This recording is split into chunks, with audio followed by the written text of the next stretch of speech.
Let's get started. So, given the dramatic scientific developments in advanced medicines, development of technological advances in the cold chain have been relatively limited. Cryopreservation, storage, and shipment options remain much along the lines of those used years and years ago.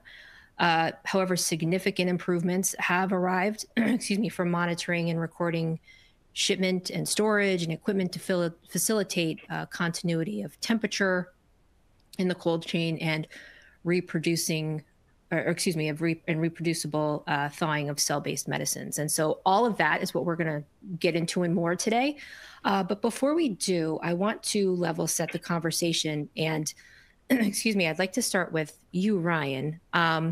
So the CLIMB is, or the Colorado Laboratory and Innovative Manufacturing Building. It is Umoja's 146,000 square foot lentiviral vector development manufacturing facility located in Colorado. And it was designed initially to support viral vector development and production for clinical studies through phase 2.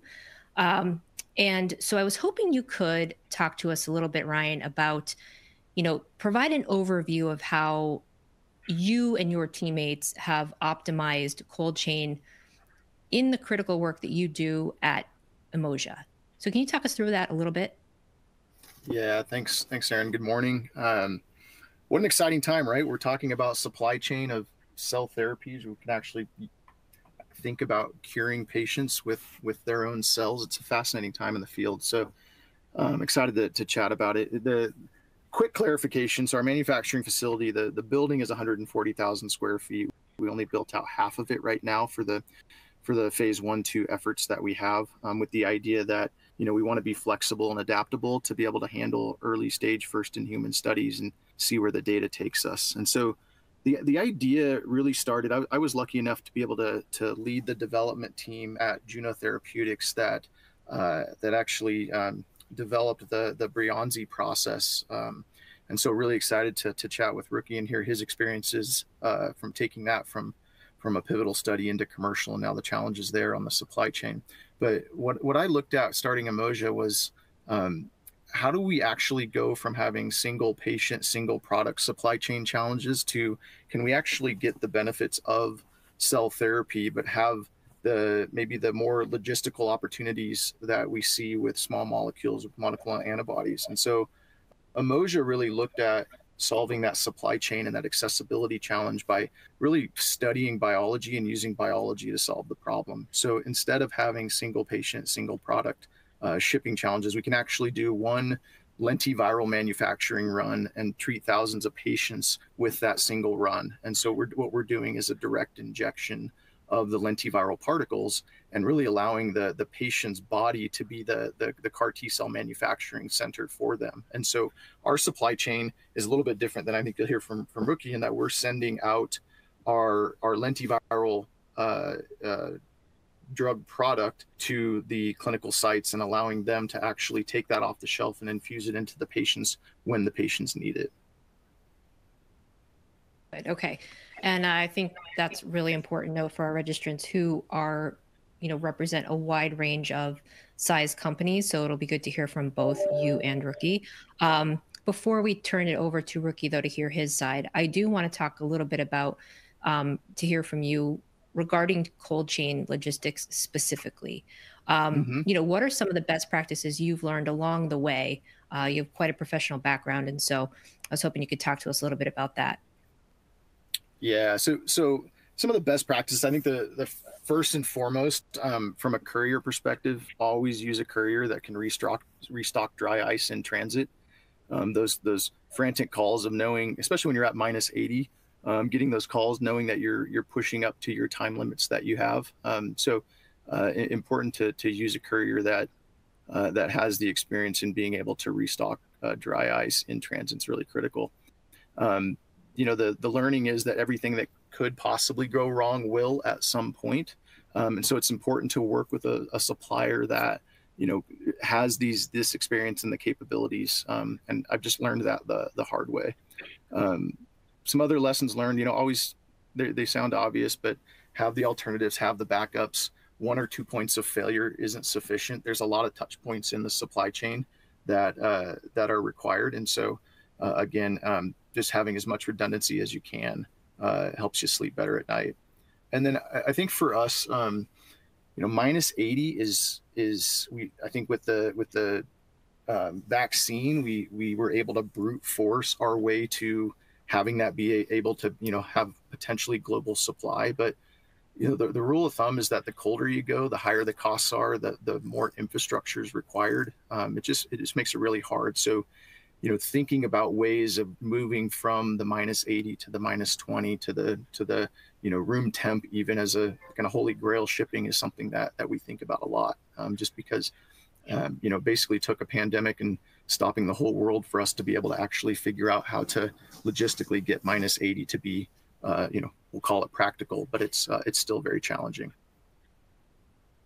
Sure. Okay.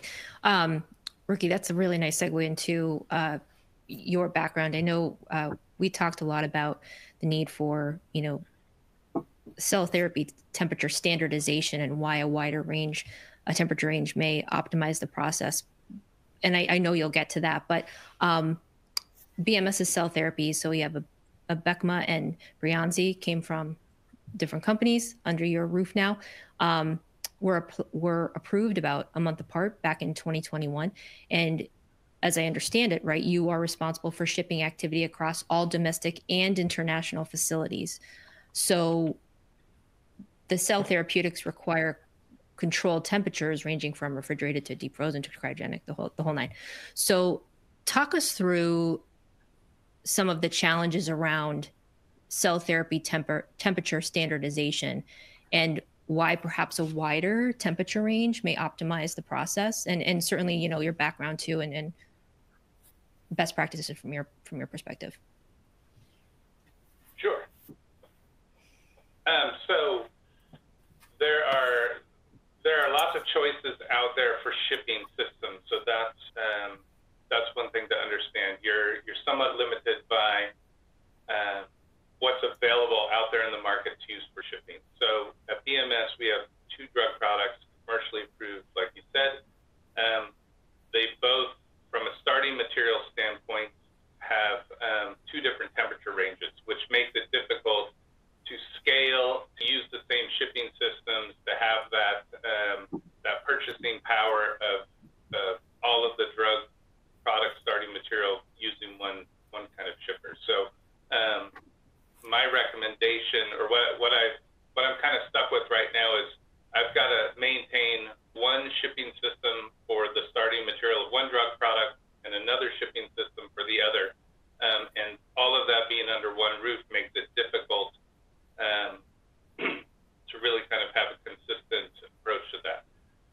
We use, one of them is 2 to 8, and the other one is 1 to 10. And when you talk about shipping temperature ranges, what's important, I think, is trying to establish as wide of a range as possible that still provides you with the quality starting material that you need.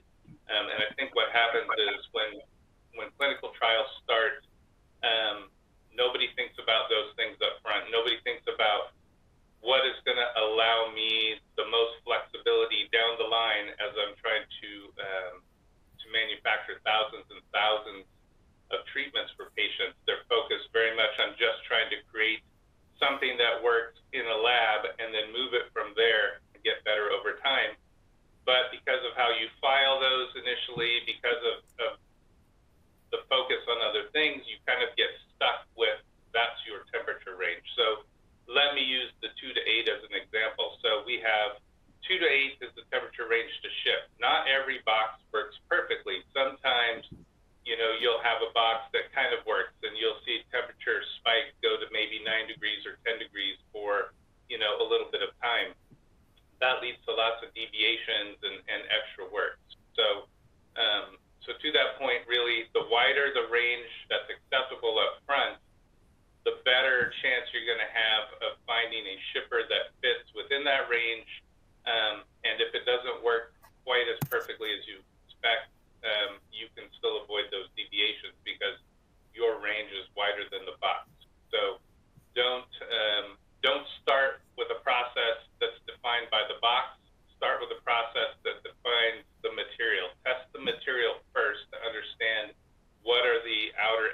of acceptable temperature range. And then that gives you more flexibility with shipping systems. So that's kind of a big learning and a big focus of what I'm trying to do at BMS right now with the different drug products is can we go back, do some testing, and find ranges where that starting material is still good, but gives